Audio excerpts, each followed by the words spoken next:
तो ये है मेरा चौथा दिन अमटा पास ट्रैक का, जहाँ पर गाइड ने तो बोल दिया हमें कि हम अमटा पास क्रॉस नहीं कर पाएंगे, हमें समिट पर पहुंचकर वापस रिटर्न आना होगा। मॉर्निंग में बारिश में पोंचो पहनकर हम निकल पड़े समिट के लिए। अब रास्तों में ग्लेशियर आना स्टार्ट हो गए हैं और सबसे खतरनाक तो ये चीज़ है जिसे कहते हैं ब्लैक स्नो, जहाँ फिसलने के चांसेस बहुत ज़्यादा बढ़ जाते हैं। जैसे तैसे हमने इसे भी पार कर लिया और अब बालों का घेरा भी हम क्रॉस कर ही चुके थे। अब पूरे रास्ते में स्नो मिलने वाली है आगे, और ये सब फ्रेश स्नो है क्योंकि 1-2 दिन पहले ही यहाँ पर स्नोफॉल हुई है। इस ट्रैक पर हमें सारे मौसम मिल चुके हैं। पहले तो हमने गर्मी में ट्रैक किया, फिर बारिश में, और अब बर्फ़ में ट्रैक कर रहे हैं। यह एक्सपीरियंस सबसे अलग था मेरे लिए। हम ट्रैक करके थक रहे हैं तो हमने एक अच्छी सी जगह ढूंढी जहाँ पर हम लंच कर सके।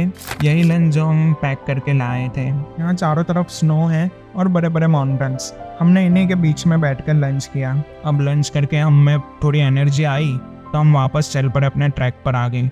यहाँ स्नोफॉल तो नहीं हो रही है पर बहुत तेज़ और ठंडी हवाएं आ रही है, जिसकी वजह से ट्रैक करना बहुत मुश्किल हो रहा है हमारे लिए।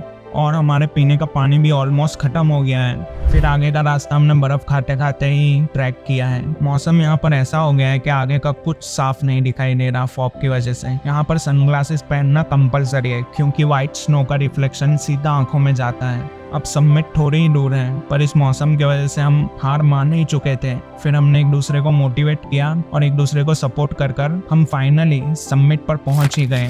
यहाँ फॉग की वजह से समिट का व्यू तो नहीं मिल पाया पर समिट वाले पूरी फील ली हमने यहाँ पर, जहाँ पर हमने बहुत सारे फोटोज खींचे और भारत माता की जय बोल के से 15 मिनट ही हम समिट पर रुके थे बिकॉज बहुत तेज हवाएं चल रही थी यहाँ पर। अब आया है हमारे ट्रैक का सबसे फन वाला पार्ट, जहाँ पर हम स्नो स्लाइड करने वाले हैं। चलो अच्छा है, अब हमें ट्रैक करके नहीं स्लाइड करके नीचे पहुँचना है। यहाँ पर कोई उल्टा होकर स्लाइड कर रहा है तो कोई लुढ़क कर स्लाइड कर रहा है और हम सब दोस्त मिलकर ट्रेन बना के स्लाइड करने वाले हैं। बहुत मज़ा आया इस स्लाइड में। नीचे पहुँचकर हम काफ़ी ज़्यादा थक गए थे इसलिए वीडियो नहीं बना पाए और रात को खाना खाकर हम जल्दी सो गए थे। और अब हमें निकलना है हमारे मनाली कैंप साइट के लिए रिटर्न।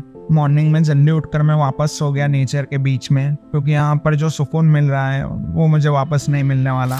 तो ब्रेकफास्ट करके इन माउंटेन्स को बाय बोलकर वापस इस वाटर क्रॉसिंग को क्रॉस कर इन प्यारे प्यारे जानवरों के साथ हम नीचे उतर रहे हैं। एक्चुअली अमटा पास क्रॉस करके हमें निकलना था चंद्रताल लेक के लिए पर स्नोफॉल होने के कारण वो प्लान भी कैंसिल हो गया हमारा। हम जैसे ही बेस कैंप पे पहुंचे तो हमने देखा कि यहाँ पर तो पूरा पार्टी वाला माहौल हो रहा है। तो क्या हमने तुरंत डिनर किया और डिनर करने के बाद गरबा डांस, और पता नहीं ये कौन सा डांस कर रहे हैं हम पर कर रहे हैं क्योंकि हमें बहुत मज़ा आ रहा है। मैं यहाँ पर आया था सोलो और अब काफ़ी सारे फ्रेंड्स मेरे बन चुके हैं यहाँ पर। चंद्रताल तो हम जा नहीं पाए पर हमारे गाइड ने चंद्रताल की जगह सूरजताल जाने का डिसीजन लिया और कल मॉर्निंग में हम निकलने वाले हैं सूरजताल लेक के लिए।